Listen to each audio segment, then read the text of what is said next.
عيادة الموتوسيكلات. سلسلة جديدة هنتكلم فيها إن شاء الله عن إزاي تكشف على الموتوسيكل بتاعك وأنت بتشتريه، سواء كان زيرو أو مستعمل، وأهم الأجزاء اللي في الموتوسيكل تقدمها لكم أخوكم محمود سامي. يلا بينا نشوف أول مريض معانا في حلقة النهاردة، ألا وهو العداد. من فترة كنت بشتري سكوتر SR لواحد صاحبي، فأنا بكشف عند أحد المعارض المعروفة في اسكندرية، لقيت إن الكابل أو عداد السرعة ما بيعدش. فلما سألت صاحب السكوتر ليه الكابل ما بيعدش، قال لي إن هو فاصل الكابل تمام، وبس لو حصل نصيب وانا اشتريت هيركبولي تاني يعني معلقش ولا كاب. فدي الحاجات اللي ممكن تحصل معاك، ما اعتقدش ان هي هتحصل يعني الا بقى لو انت بتشتري دوت مستخف بيك ان هو المكنه ما تكونش بتأدي سرعه، ودي مشكله كبيره ان انت مش عارف المكنه دي مشيت قد ايه كام كيلو، فده غش اولا.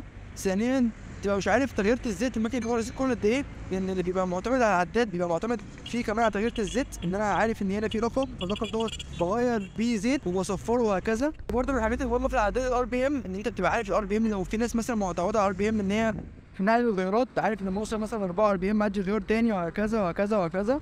فالعداد من الحاجات المهمه قوي اللي لازم تبقى مفتح ليها وانت بتكشف على الموتوسيكل بتاعك، عشان دوت عمره بيبقى عمر الموتوسيكل. بص العداد دوت يبقى واصل فيه كابل، الكابل دوت ماشي لحد تحت، لحد مين؟ الفردة. تمام؟ الفردة نفسها بقى يبقى راكب فيها الكابل ده في حاجة اسمها مكنة السرعة. مكنة السرعة دي بتعد الفردة دي بتلف كام مرة، بتسمع معاك فوق في العداد، وفي كده كابل يلف، وكل ما يلف يعد زي سنسور كده ويديك رقم بقى هنا ان هو ايه؟ سرعتك. تمام؟ بس هي القصة مش في الكشف او ان انت تصلحه وتفتكره سهل، بس القصة زي ما قلنا ان هو دوت يعرفك الموتوسيكل دوت ماشي قد ايه. فممكن صاحبي يقول لك هي ماشية 10,000 وهي اصلا ماشية 30، فده كده غش. فلازم دايما تتاكد من الخطوه دي، والخطوه دي هتعرفها لما تطلع تجرب الموتوسيكل، تطلع تدوس وتجري بيه. تمام؟ وانت بقى بتجرب وغياراتك وانوارك وحاجاتك، هتعرف ان العداد بيعد ولا لا. وبرضه تبص على الRPM وتبص على الانوار اللي فيه، هي تبص على اشارات بتنور فيه كده اهوت كده ولا لا، اما تيجي تدي نور ينور كده ولا لا، وهكذا.